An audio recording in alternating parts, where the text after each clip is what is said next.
സംസ്ഥാനത്ത് പോലീസ് ഉദ്യോഗസ്ഥരുടെ സ്ഥലം മാറ്റത്തിൽ വ്യാപക ക്രമക്കേടെന്ന പരാതി ഉയരുന്നു. സർക്കാർ ഉത്തരവുകളും പോലീസ് മാനുവൽ നിർദ്ദേശങ്ങളും അട്ടിമറിച്ചാണ് പലയിടങ്ങളിലും സ്ഥലം മാറ്റം നടക്കുന്നതെന്നാണ് കേരള പോലീസ് അസോസിയേഷൻ ആരോപിക്കുന്നത്. മാനദണ്ഡങ്ങൾ ലംഘിച്ചുള്ള സ്ഥലം മാറ്റ നടപടികൾ അടിയന്തരമായി നിർത്തിവെക്കണമെന്നാവശ്യപ്പെട്ട് അസോസിയേഷൻ സംസ്ഥാന പോലീസ് മേധാവിക്ക് നിവേദനം നൽകി. MS വീണ വിശദാംശങ്ങൾ നൽകും. വീണ, ഈ സർക്കാരുകൾ മാറുന്ന ഘട്ടത്തിൽ ഇത്തരം കാര്യങ്ങൾ ഓരോ 5 വർഷം കൂടുമ്പോഴും നമ്മുടെ സംസ്ഥാനത്ത് നടന്നു വരുന്നതാണ്. ഇപ്പോൾ പിണറായി സർക്കാരിന് 10 വർഷം ഭരണം കിട്ടി. അതിനുശേഷം ഇപ്പോൾ വീണ്ടും മറ്റൊരു സർക്കാർ വരുന്ന ഘട്ടത്തിൽ അവർക്ക് തോന്നുന്ന പോലെ അങ്ങോട്ടും ഇങ്ങോട്ടും ഒക്കെ ഉദ്യോഗസ്ഥരെയും അതോടൊപ്പം തന്നെ പോലീസുകാരെയും ഒക്കെ മാറ്റും. അപ്പോൾ ഇത് ഒരു തുടർക്കഥയാകുന്നു. ഇനിയെങ്കിലും ഇതിനൊക്കെ അറുതി വരണമെന്നാണോ ഇപ്പോൾ ഈ പോലീസ് ഉദ്യോഗസ്ഥരുടെ അസോസിയേഷനുകളിലെ ആവശ്യം?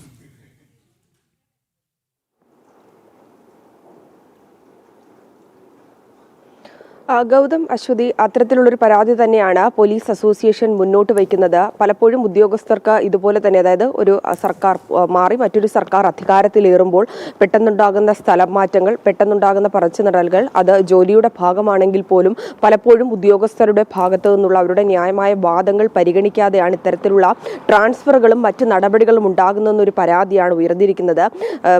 നിലവിലെ സാഹചര്യം പരിശോധിക്കുകയാണെങ്കിൽ ഈ സ്കൂൾ തുറന്നൊരു അധ്യയന വർഷം ആരംഭിച്ചിരിക്കുന്ന ഒരു സാഹചര്യമാണ്. അപ്പോൾ ആ ഒരു തുടക്കത്തിൽ തന്നെ ഒരു സ്ഥലം മാറ്റം ഉണ്ടാകുമ്പോൾ കുട്ടികളുടെ പഠനത്തെ അടക്കം ബാധിക്കുന്നു. ഒപ്പം തന്നെ മിശ്ര വിവാഹിതർ, ഗുരുതരമായിട്ട് രോഗം അനുഭവിക്കുന്നവർ, ഓട്ടിസം ഉള്ള കുടുംബാംഗങ്ങൾ, അത്തരത്തിലുള്ളവരൊക്കെ ഉണ്ട്. അപ്പോൾ അവരെ ഇവിടെ നിന്ന് ഒരു സ്ഥലത്ത് നിന്ന് മറ്റൊരു സ്ഥലത്തേക്കുള്ള ട്രാൻസ്ഫർ അത് പെട്ടെന്നാകുമ്പോൾ അത് പലതരത്തിലുള്ള ബുദ്ധിമുട്ടുണ്ടാക്കുന്നു എന്നാണ് പറയുന്നത്. പലപ്പോഴും ഇതുമായി ബന്ധപ്പെട്ടുകൊണ്ടുള്ള പരാതികൾ നൽകുമ്പോൾ സംസ്ഥാന പോലീസ് മേധാവിക്ക് അടക്കം പരാതി നൽകുമ്പോൾ അതിൽ പരിഹാരം കാണുന്നില്ല. എങ്കിൽ പൊതുവായിട്ടുള്ളൊരു ചട്ടപ്രകാരം പരിശോധിക്കുകയാണെങ്കിൽ അത്തരത്തിൽ നടപടി ഉണ്ടാകുമ്പോൾ ഈ ഉയരുന്ന പരാതികളിലും അപേക്ഷകളും ഒക്കെ മാനിച്ചുകൊണ്ട് ആ ഒരു പരാതി കൂടി പരിഗണിച്ചതിന് ശേഷം മാത്രമേ ട്രാൻസ്ഫറിന്റെ അന്തിമ പട്ടിക പുറത്തിറക്കാവൂ എന്നാണ് ചട്ടം. എന്നാൽ ആ ചട്ടങ്ങളെയൊക്കെ കാറ്റിപ്പറത്തിക്കൊണ്ടാണ് പുതിയ തരത്തിലുള്ള ഇത്തരത്തിലുള്ള ട്രാൻസ്ഫർ ഇപ്പോഴും നടന്നുകൊണ്ടിരിക്കുന്നതെന്നാണ് ഉദ്യോഗസ്ഥർ ഉയർത്തുന്ന ഒരു പരാതി. നിലവിൽ ഈ ഒരു സാഹചര്യത്തിൽ അധ്യയന വർഷം ആരംഭിച്ചപ്പോൾ തന്നെ ഉണ്ടായിരിക്കുന്ന ഒരു ട്രാൻസ്ഫർ നടപടി, അതും വളരെ ചുരുങ്ങിയ ദിവസങ്ങൾക്കകം തന്നെ എവിടെയാണോ ഡ്യൂട്ടിക്ക് നിശ്ചയിച്ചിരിക്കുന്നത് അവിടെ ഡ്യൂട്ടി ഏറ്റെടുക്കണമെന്നും അവിടെ ഔദ്യോഗിക കൃത്യങ്ങൾ ഏറ്റെടുത്തുകൊണ്ട് പ്രവർത്തിക്കണമെന്നുള്ള അറിയിപ്പ് ലഭിക്കുമ്പോൾ അത് വളരെ തരത്തിൽ ബുദ്ധിമുട്ടുണ്ടാക്കുന്നു എന്നാണ് ഈ അസോസിയേഷൻ നൽകിയ പരാതിയിൽ പറയുന്നത്. അതിനാൽ തന്നെ സംസ്ഥാന പോലീസ് മേധാവിക്ക് നൽകിയ പരാതിയിൽ, റവാഡ ചന്ദ്രശേഖരന് നൽകിയ പരാതിയിൽ ഇതുമായി ബന്ധപ്പെട്ടുകൊണ്ടുള്ള ചട്ടങ്ങളും ആ നടപടിക്രമങ്ങളും പാലിച്ചുകൊണ്ട് മാത്രമേ ഇത്തരത്തിലുള്ള ട്രാൻസ്ഫറുകൾ നടത്താകൂ എന്ന് പറയുന്നുണ്ട്. ഒപ്പം തന്നെ ഈ പോലീസ് മാനുവൽ പരിശോധിക്കുകയാണെങ്കിൽ CPO മുതൽ അതുപോലെ തന്നെ SI വരെയുള്ളവർക്ക് ഔദ്യോഗിക കൃത്യനിർവഹണത്തിൽ പ്രവേശിച്ച് 3 വർഷത്തിന് ശേഷം മാത്രമേ ഇത്തരത്തിലുള്ള പൊതുസ്ഥലമാറ്റ നടപടികൾക്ക് വിനിയോഗപ്പെടുത്താവൂ എന്നുള്ള ഒരു ഉത്തരവ് നിലനിൽക്കുന്നുണ്ട്. പക്ഷേ ചില അടിയന്തര സാഹചര്യങ്ങളിൽ എസ്റ്റാബ്ലിഷ്മെന്റ് ബോർഡിന്റെ അഭിപ്രായം കൂടി തേടിയതിനു ശേഷം ആ ഉത്തരവ് മറികടന്നുകൊണ്ട് ആ പ്രത്യേക സാഹചര്യങ്ങളിൽ ട്രാൻസ്ഫർ നൽകുന്ന പതിവുണ്ട്.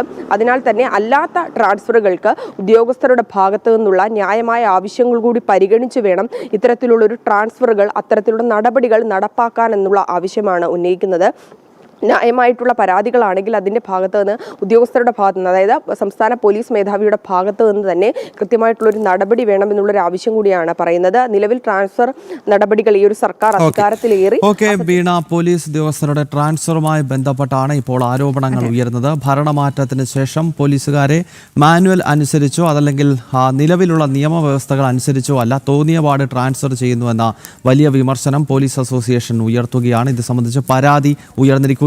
MS വീണയാണ് വിശദാംശങ്ങൾ നൽകിയത്.